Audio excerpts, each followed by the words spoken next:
The morning sun spilled over the red brick chimneys of Marland Mansion, casting golden light across its manicured lawns.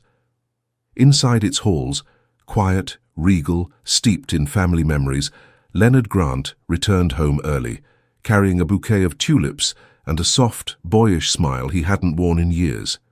He didn't tell anyone. It was meant to be a surprise for his mother, Catherine, a small gesture to brighten her day. But just past the foyer, where the light hit the polished marble just right, time collapsed. His fiancée, Anne Graham, elegant, poised, the woman he had once pictured beside him for life, stood mid-motion, her stiletto heel raised high in fury. Below her, Catherine lay crumpled on the floor, her cane knocked aside, her arms trembling as she tried to push herself upright. Leonard froze. The tulips slipped from his fingers. They hit the floor soundlessly, softer than the scream building in his chest. Anne's voice sliced through the silence, cruel and venomous. "Why don't you just die already, you pathetic old hag?" The words didn't register at first. They floated above the marble, above the heartbreak, above the world Leonard thought he lived in. But when they landed, something inside him shattered. Leonard Grant had been betrayed before. In business, in boardrooms, even in the headlines. But nothing could have prepared him for this. This was not a rival. This was the woman he trusted to share his mother's home, his mother's heart. He had built his life from nothing. A Tulsa boy raised by a widowed nurse who worked night shifts and made miracles stretch between paychecks. At 39, Leonard was a billionaire by merit, not inheritance. And Catherine Grant had been there for every step of that rise. She was the reason, the root. And now she was on the ground, hurt, humiliated, by the very person he had brought into their lives. Anne spun around at the sound of his footsteps, her face drained of color, her mouth opened, but no lie could outrun the truth now. Leonard said nothing. Not at first. Just dropped to his knees, wrapped his arms around his mother, and held her like he did as a boy during storms, when he was small, and she was the unshakable one. Catherine wept. Not from the pain in her ribs, but from the devastation in her son's eyes, from the fact that she hadn't kept this from him well enough. And Anne, she began to plead. But Leonard was no longer listening. The illusion was dead, and so was any future that included her. What followed would upend not just their engagement, but Leonard's entire world. Because that moment, those fallen tulips that raised heel, marked the beginning of a transformation far deeper than heartbreak. But before we begin, if you believe that true love is measured by respect, kindness and second chances, not appearances or wealth, then please take a second to like, comment, share, and subscribe to our channel. Your support means everything to us. It began, as most revolutions do, with the truth laid bare. And to understand why it hurt so much, you have to know where Leonard Grant came from. But in that moment, kneeling on the cold marble floor of Marland Mansion, his mother trembling in his arms, Leonard wasn't a billionaire. He wasn't a tech mogul or a man of influence or someone people bowed to in boardrooms. He was just a son who had come home to find his world unraveling in the cruelest way imaginable. Catherine clung to him, her frail hands gripping the back of his jacket like she was afraid he might vanish. Her sobs were quiet, held in the way only mothers know how, to spare their children more pain. Leonard's mind raced, but his body stayed frozen. His heartbeat thundered in his ears, drowning out the sound of Anne's heels clicking toward them. "Leonard," she said, her voice suddenly soft. "This isn't what it looks like." He didn't look at her. Anne crouched beside them, her hand reaching toward his arm. She fell. I was trying to help her stand. You startled me, that's all." Catherine flinched when Anne got too close. That was all Leonard needed. "Don't," he said, his voice low and flat. "Don't touch her." Anne blinked, withdrawing her hand like it had been burned. "Leonard, baby, you're not seriously—" He looked at her then, just once. His eyes, usually warm, thoughtful, were empty, cold, like something vital had been drained from him. Anne's face twisted, trying to mirror concern. "You know how your mother gets when she's tired. She forgets things. Maybe she tripped and—" "Enough," he said. The word echoed. Catherine stirred weakly in his arms. "Leonard, sweetheart, don't be angry." She was crying again, but this time her voice was steadier. She looked up at him with pleading eyes. "It's all right. I'm okay." But it wasn't okay. And Leonard wasn't angry. Not exactly. He was broken. He stood slowly, helping Catherine to her feet. His hands were gentle, sure, but his posture, his silence, felt like a storm pulling in its winds. Anne hovered nearby, nervous now. "Please, we can talk about this. You don't want to make a scene, there's no reason to—" "Go to your room," Leonard said. Anne froze. "What?" "You heard me. Go upstairs. Pack your things. You're not staying here tonight." "Leonard, you're overreacting. This is insane." He didn't respond, just guided Catherine slowly toward the sitting room, one arm around her shoulders, his other hand gripping the cane she couldn't reach earlier. Anne stood rooted in place, panic creeping up her neck. "Are you seriously throwing me out over a misunderstanding?" Leonard paused in the doorway. Still without looking back, he said, "Don't speak to my mother again." The words landed like stone. Anne's breath hitched. She opened her mouth to argue, but no words came. She watched them disappear down the hallway, the quiet click of Catherine's cane the only sound left behind. The rest of the house stayed silent. That night, Leonard didn't return to his room. He didn't eat. He didn't speak to the staff, who had quickly learned not to ask questions. Instead, he stayed in the guest room adjacent to Catherine's, sat beside her as she lay beneath soft covers, one wrist bandaged from the fall, eyes still glassy with disbelief. "I'm sorry," she whispered, over and over. "I didn't want you to find out this way." Leonard didn't reply. He just held her hand, staring at the wallpaper as though it could explain any of this. Catherine turned her head toward him. "I didn't say anything because I thought maybe she'd grow out of it. Maybe if I loved her the way I love you, she'd soften. She didn't." "She hurt you," Leonard said quietly. "She hated that I had your heart before she did." He closed his eyes, and for a moment he wasn't sure he could open them again. Everything he had believed, the dinners, the laughter, the plans, they felt like shadows now, painted illusions, a house of glass already cracking before it shattered. He stayed by Catherine's side until her breathing slowed, until she drifted into sleep. Then he sat in the armchair across the room, staring out the window, the tulips still lying on the floor in the foyer where they had fallen. Outside, the wind swept softly across the grounds. Inside, a man who once had everything was quietly realizing what truly mattered, and what had almost been lost. It's easy to love the version of someone you meet under chandeliers. That's where Leonard first saw Anne Graham, beneath the glittering lights of a Dallas fundraiser for pediatric cancer research. She was standing beside the dessert table, dressed in emerald green silk, her laughter delicate as crystal. He was there on behalf of his foundation, half listening to speeches, more comfortable with spreadsheets than champagne flutes. But Anne, she moved through that room like she was born for it, confident, charming, and magnetic in a way that drew people in without even trying. Their first conversation was about foster care reform. She spoke with conviction and clarity, and Leonard, who rarely let anyone past his reserve, found himself staying long after the event had ended just to talk to her. It felt like fate, or something close. Within weeks, they were inseparable. She was attentive, thoughtful, full of warmth that made even Leonard's sharpest edges soften. For a man whose life had always been about control and precision, Anne was spontaneity, wrapped in elegance. He introduced her to colleagues, to friends, to the board of his non-profit. Everyone adored her. Everyone, except Catherine.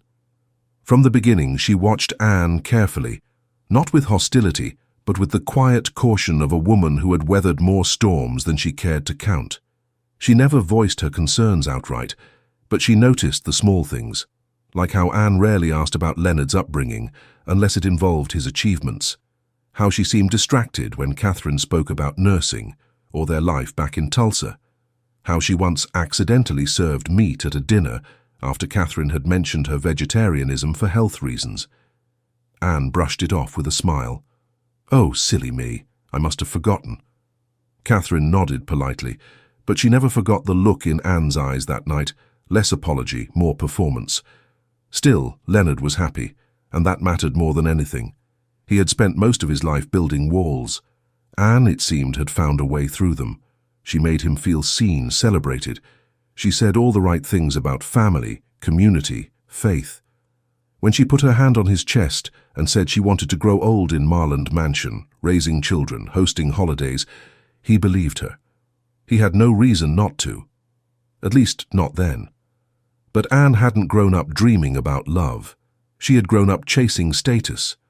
Born to a father who measured affection in credit limits and a mother who spent more time at spas than at home, Anne learned early that image was everything. Her childhood was a showroom, beautiful, polished, hollow.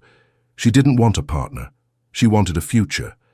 And Leonard Grant, with his billion-dollar tech empire and his unguarded, grieving heart, looked like the perfect ticket. To the world, she was perfection. Behind closed doors, though, Catherine saw the mask slip. When Leonard left for business trips, Anne barely pretended anymore. Her patience thinned, her smiles faded. She dismissed Catherine's stories mid-sentence, ignored her requests for help. Once, during a winter storm that knocked out power for half a day, Anne lit candles, but only in her own suite. Catherine was left to fumble through the dark alone. "She doesn't like me," Anne once said casually to a friend on the phone, not realizing Catherine was within earshot. "She's jealous, always hovering like I'm stealing her little boy." Catherine never repeated it to Leonard. She told herself it wasn't her place, that he needed this, needed someone. She'd survived worse, after all. And perhaps Anne would soften with time. People grow into their roles, don't they? But kindness can't be forced. And cruelty, no matter how well hidden, has a way of seeping through the cracks. Anne perfected the art of public grace and private disdain. She baked cookies with Catherine when Leonard was around, took selfies with her for charity galas. But when no one was watching, her tone turned sharp, her help disappeared. More than once, she forgot Catherine's medication refills only to laugh it off later. And Leonard, he was blind, not from ignorance, but from hope. He wanted to believe so badly that this was the woman who would love him without agenda, that the life they were building was real. He missed the subtle shifts, the quiet cruelty, the forced smiles that didn't quite reach Anne's eyes when Catherine walked into the room. Looking back now, every memory had begun to feel like a lie, wearing expensive perfume. He remembered the time Anne insisted on redecorating the East Wing without asking Catherine first. When his mother voiced her discomfort, Anne claimed she'd simply misunderstood. Leonard took Anne's side. He remembered when Anne started calling Catherine by her first name instead of Mrs. Grant, a small thing, but always with a forced sweetness that grated. "Catherine," she'd sing as if addressing a pet. Leonard had smiled at the time. He thought it meant they were getting closer. Now he knew better. The truth, when it comes, doesn't always scream. Sometimes it whispers for years before finally being heard. Now, with the illusion shattered, Leonard sat in the stillness of his guilt, haunted by all the signs he hadn't seen, or hadn't wanted to. His love for Anne hadn't been foolish, but it had been blind. And in that blindness, his mother had suffered. The image of Catherine on the marble floor would never leave him. Neither would the truth. The life he thought he was building had been a house of cards, and Anne had been smiling the whole time she stacked it, and now it was all coming down. The news broke on a Tuesday morning. It started with a single headline on a gossip blog, barely sourced, likely a guess. Leonard Grant and Anne Graham call off wedding. Within hours, it was everywhere. Magazines that once celebrated their love story with glossy covers now ran pieces dissecting their silence. Fashion influencers speculated about dress fittings suddenly cancelled. Society columns whispered about a fight, a scandal, a secret. Leonard said nothing, not to the press, not to the board, not even to his closest friends. But Anne, Anne made noise. She showed up unannounced at the mansion 2 days after she'd been asked to leave. Security turned her away. She cried at the gate, called his office, left voicemails that teetered between desperate and defiant. "Leonard, please, we need to talk." Then, "I know this looks bad, but you know me. You know me." Then, quieter, "Don't let your mother come between us." And finally, "If you don't call me back, I swear to God I'll tell them everything. You're not the saint they think you are." Leonard listened to none of them. He didn't need to. He had seen enough. But he did agree to see her once more, on neutral ground, in a quiet suite at the Fairmont Hotel downtown. No lawyers, no entourage, just the two of them. She arrived looking polished, grief curated like a fashion choice. Her makeup was dewy, her eyes red-rimmed in a way that suggested tissue dabbing, not sobbing. She wore the bracelet he bought her last Christmas, the one she'd once claimed wasn't really her style. "Leonard," she began, stepping forward. He didn't move. She faltered. "I don't know what she told you, but this isn't fair. You're punishing me for a misunderstanding." He sat calmly, his posture perfect, his face unreadable. On the coffee table between them sat a small black velvet box. Anne stared at it. Then at him. "This is it?" she asked. "After everything?" Leonard nodded once. "Yes." Her eyes widened. "You're seriously giving up on us because of her?" "No," he said. "I'm giving up on the version of you I thought was real." Anne's breath caught. "You're making a mistake. You think anyone else will love you the way I did? Look at what we had, look at what we built." "We built nothing," he said quietly. "I built a dream. You moved into it." Silence stretched. Anne's lip trembled, but the tears didn't come. "Leonard," she whispered, softer now, "I love you." "No, you loved the life," he replied. "And I loved the lie." He pushed the box across the table. "You should have it. I don't want it back." She stared down at the ring, the one she'd once posted on Instagram with a caption about forever, and for a moment her mask cracked. But only for a moment. "You'll regret this," she hissed, standing suddenly. "You think the world's going to applaud you for dumping me? For siding with some washed-up old nurse over your own future?" Leonard looked up at her then, his gaze steady. "My mother raised me on integrity. You can't buy that. You sure as hell can't fake it." She didn't respond, just stormed out, heels clicking like thunder. That evening, Leonard issued a statement to the press. He stood at a small podium in the garden of Marland Mansion, cameras flashing like lightning as reporters jostled for sound bites. He didn't wear a tie. His suit was simple, his voice steady. "Out of respect for those involved, I won't be sharing the details of the broken engagement," he began. "I ask for privacy for myself and my family, but I do want to say this." He paused. "My mother, Catherine Grant, is the strongest person I know. Anyone who knows her knows the kind of heart she has. She has my full love and support now and always." He didn't name Anne. He didn't need to. The message was clear. The next day, he cleared his calendar. No galas, no tech expos, no boardroom appearances or interviews. He began working from home, conducting quiet reviews of his company's internal policies, especially those related to elder care, employee support, and family leave. He didn't disappear, but he withdrew. The man who once flew coast to coast weekly now spent his mornings in the garden with Catherine, helping her water her roses. They sat under the pergola with tea and talked about Tulsa, about his childhood, about how silence sometimes carries more power than headlines. When reporters called, he didn't answer. When colleagues asked questions, he said only, "I'm focusing inward right now." Behind the scenes, he was restructuring his foundation, directing more funding toward elder wellness initiatives. He began researching quiet ways to support caregivers, not just the elderly, but the people who keep them going when no one else is watching. There was no victory parade, no revenge, just distance, grace, and the slow, quiet work of rebuilding what mattered most. Because when trust is broken, the best thing a man can do isn't shout about it. It's become someone worth trusting again. Guilt doesn't arrive all at once. It creeps in slowly like fog rolling through familiar streets, turning everything you once knew into a question. In the days following the press conference, Leonard found himself waking before the sunrise, not out of obligation but from something he couldn't name, some weight pressing on his chest, a silence too loud to ignore. He would sit at the edge of his bed, the mansion quiet around him, staring out the window toward the east lawn, where his mother used to walk before her hips began to fail her. The tulips he had once brought home had long since wilted, their petals pressed between the pages of a book he couldn't bring himself to open. Most mornings he found her in the garden, Catherine wrapped in a cardigan, her grey hair pinned back loosely, hands buried in the soil, like it was the only thing that made sense anymore.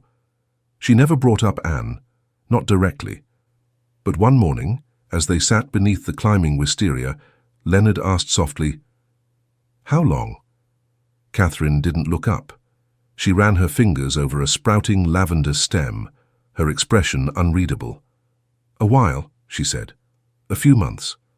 Maybe more." Leonard swallowed. "And you didn't say anything?" She finally met his gaze.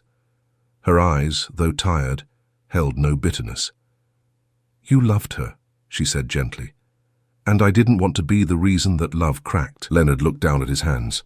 "She could have hurt you worse. I let her into our home. I gave her access to you, and I didn't see it."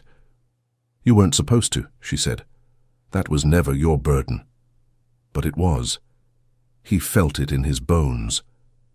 Later that evening he sat alone in his study. The room was warm, lit by the fireplace, but he couldn't feel any of it. On the desk in front of him sat a fresh, leather-bound journal, blank pages waiting for something real. He opened to the first and wrote only 3 words. "How didn't I know?" He journaled like that every night.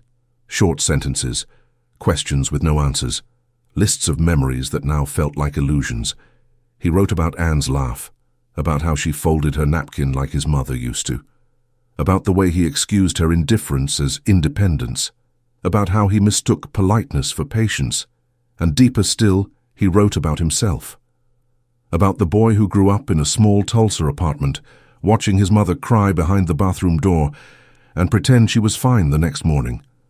About the man who spent his life building enough success to ensure she'd never suffer again, and still failed to protect her when it mattered most.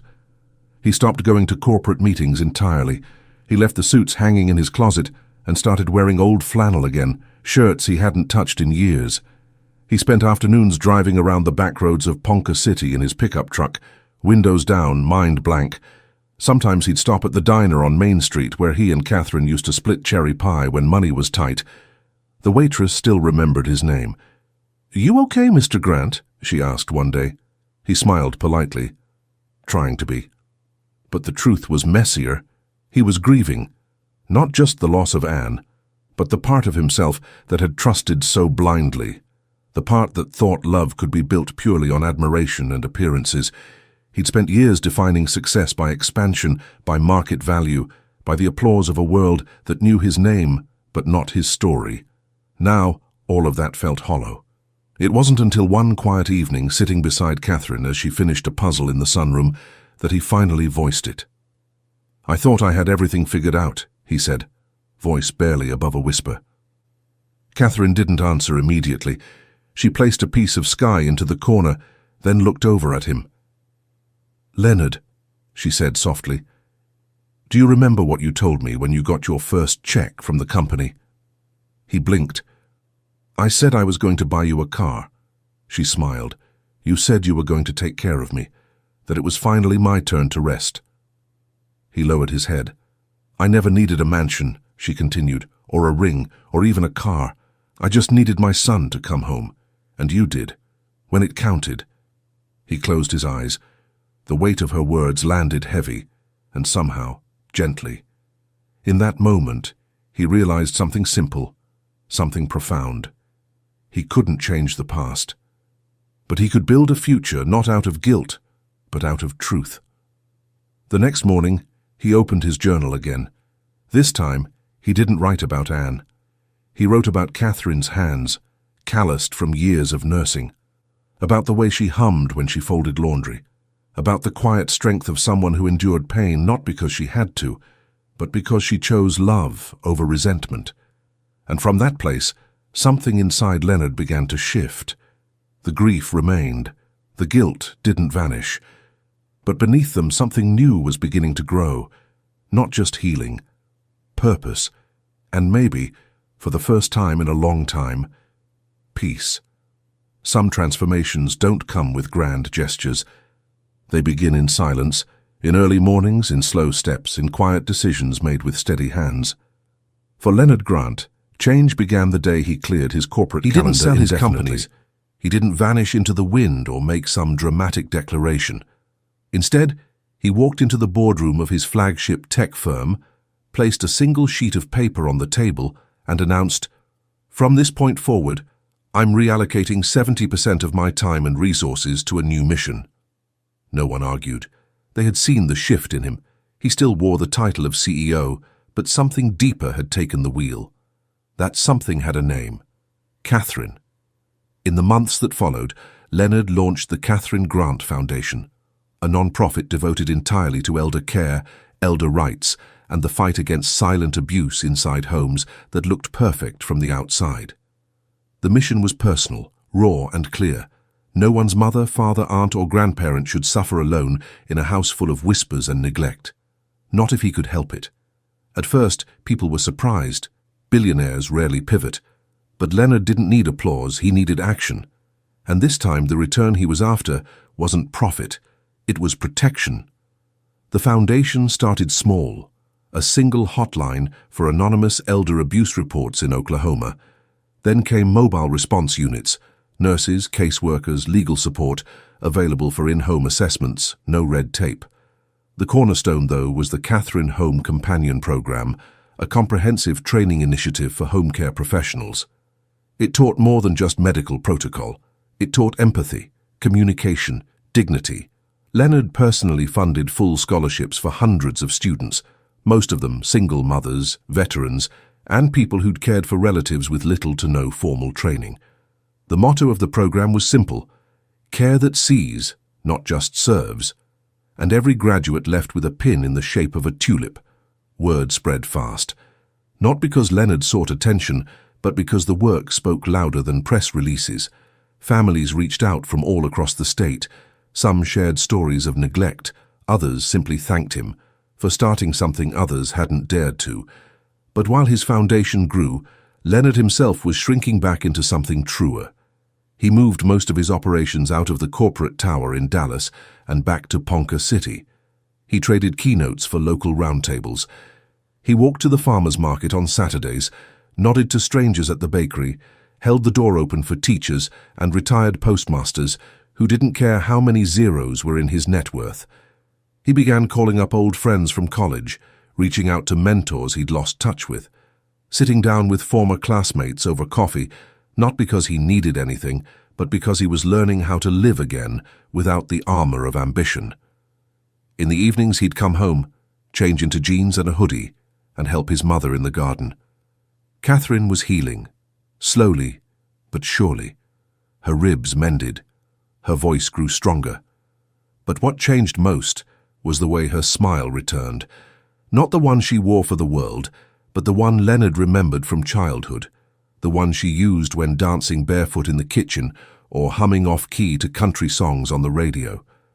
One afternoon, as the sun filtered through the pergola, Leonard caught her humming again. He looked up from trimming the hedge and saw her kneeling beside the rosemary bush, laughing softly at something the neighbor's dog had done. It hit him all at once, how close he'd come to losing that, to letting it be stolen by someone who never deserved to stand in her presence. Later that night, Catherine found a gift on her pillow. It was a small engraved plaque that read, "You taught me how to build a life. Now I'll spend mine building better ones for others." She didn't say anything, just placed it gently on her nightstand and whispered, "That's my boy." Leonard began journaling again, but now his pages held something different. He wrote about progress, about the elderly man who had called the foundation to report his daughter's boyfriend stealing his medication, and how the team helped relocate him to a safe home.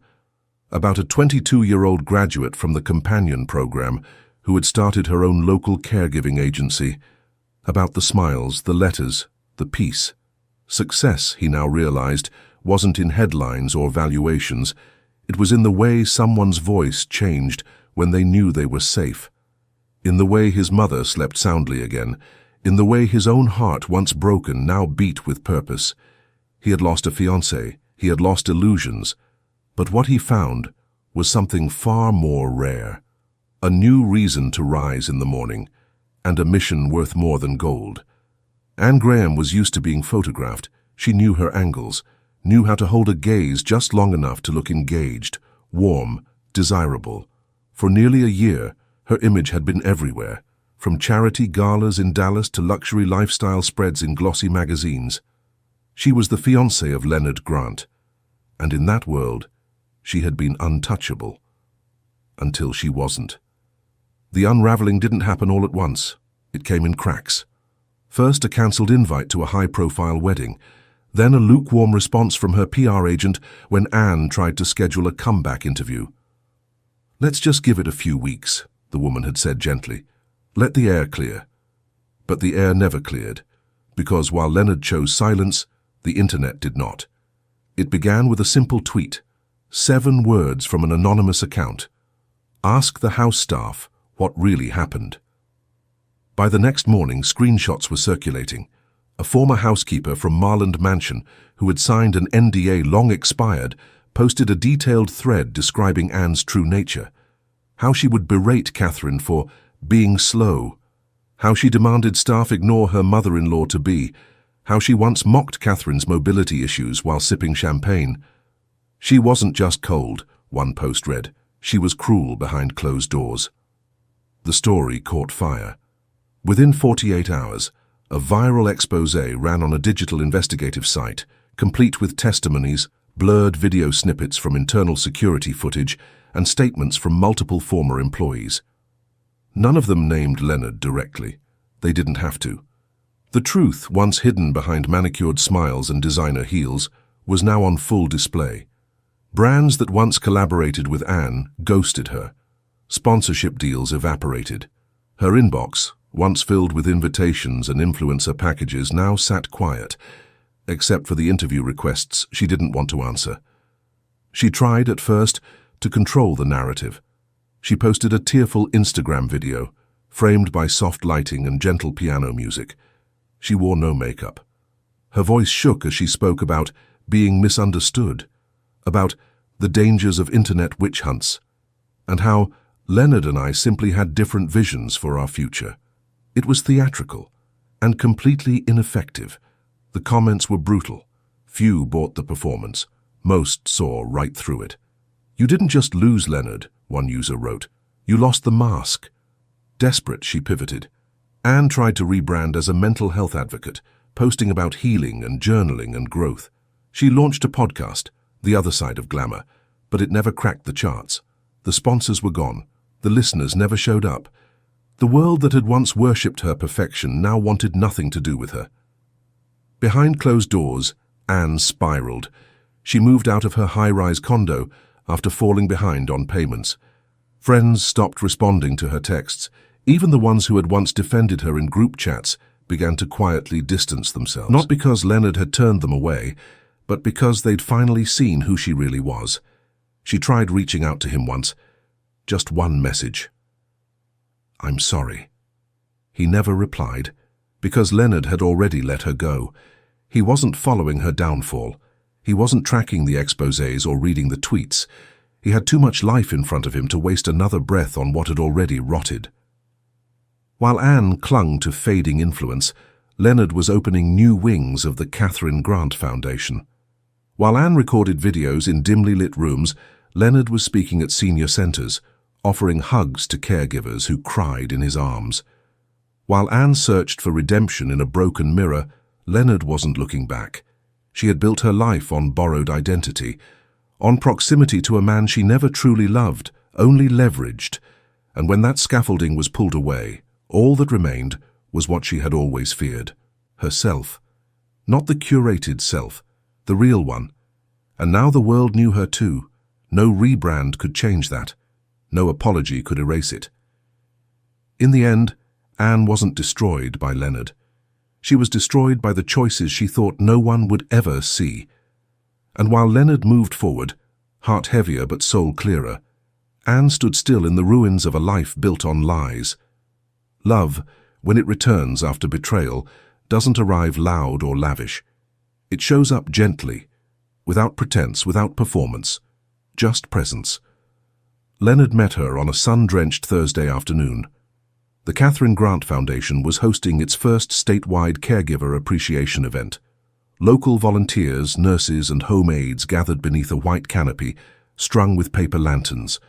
There were folding chairs, lemonade pitchers, and laughter that felt easy, not performative or polished, just real. She was standing by the sign-in table, helping one of the elderly guests clip a name badge to her cardigan.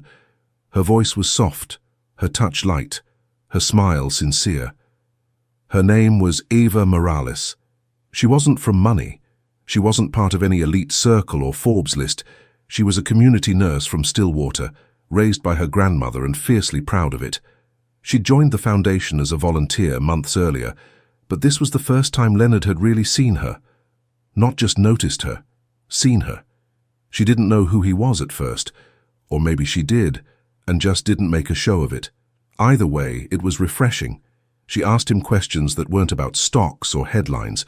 She asked about Catherine, about what inspired the foundation, about whether he preferred tea or coffee on cold mornings. And Leonard, who had spent most of his life being studied like a headline, found himself wanting to answer. They talked again the following week, then again the week after that, and over time something began to grow between them. Not fireworks, not obsession, but something steadier, calmer, a current beneath the surface, the kind of love built more on listening than longing. Eva didn't ask for anything. She never tried to impress him.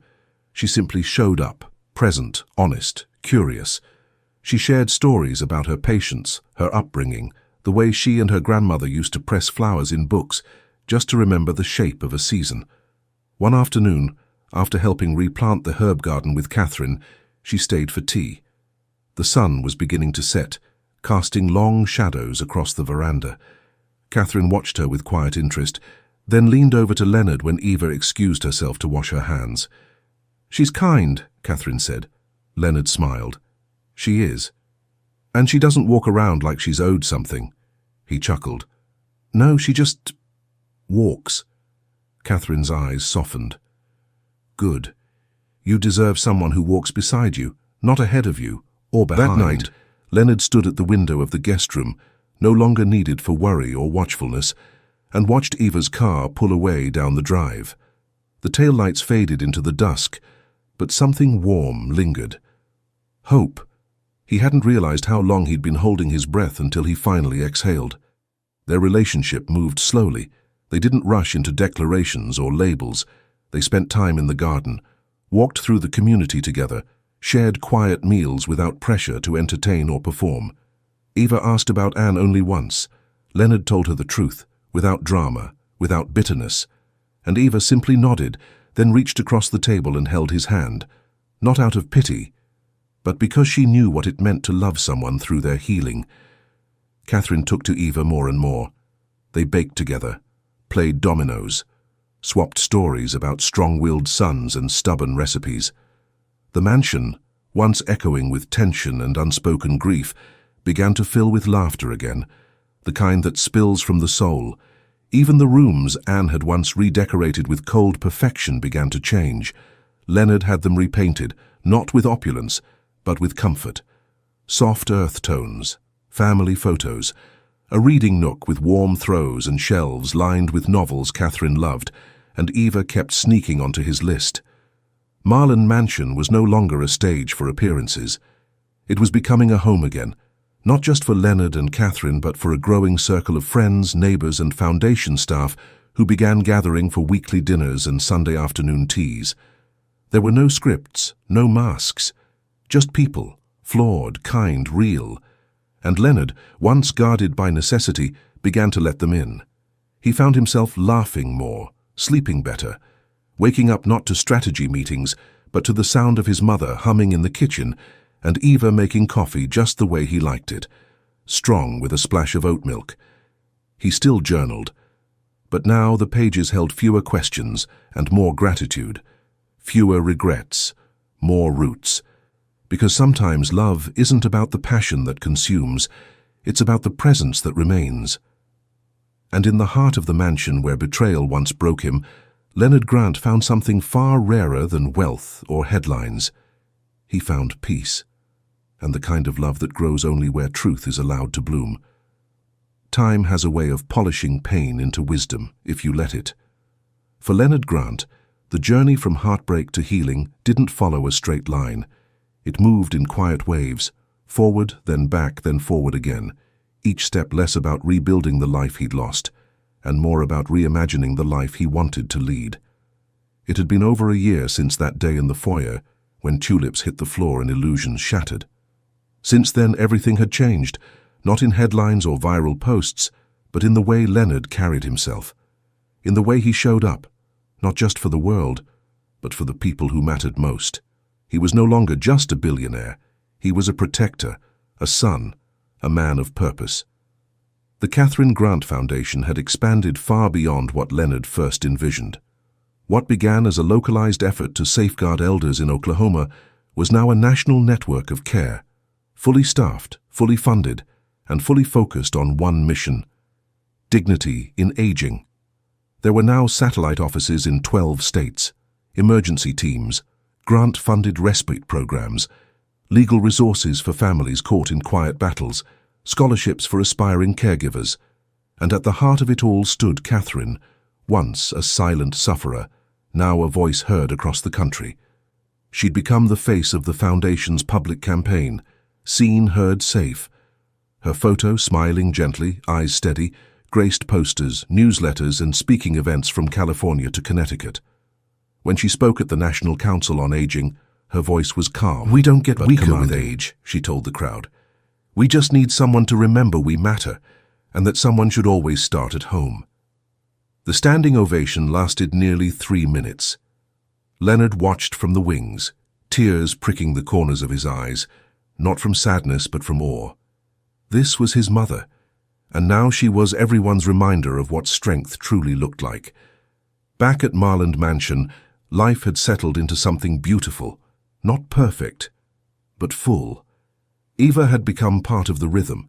Some days she helped with foundation outreach, other days she simply sat with Catherine on the porch swapping recipes and laughter.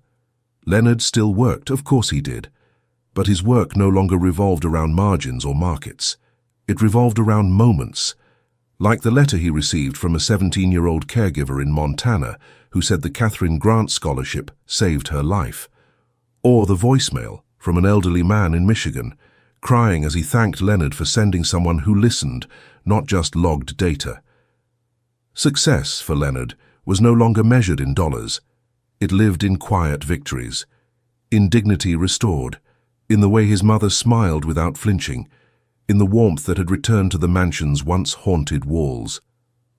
One morning, as the sky shifted from violet to gold, Leonard and Catherine sat on the balcony that overlooked the eastern lawn. The tea between them steamed in matching porcelain cups, lavender blend just the way Catherine liked it. They said nothing for a while, just watched the horizon. And then Leonard spoke. "I thought I lost everything that day," he said quietly, his voice low, steady. Catherine didn't look at him. She just reached over, laid her hand gently over his, and replied, "You found everything that matters." The breeze moved softly around them, not rushing, just passing through. And for the first time in a long time, Leonard felt whole, not because of what he'd regained, but because of what he had chosen to protect: love, integrity, family, legacy, not written in stone or in wealth, but in the hearts touched by his mother's strength and his decision to honor it. And that, he knew, was a life worth building, a life truly rich.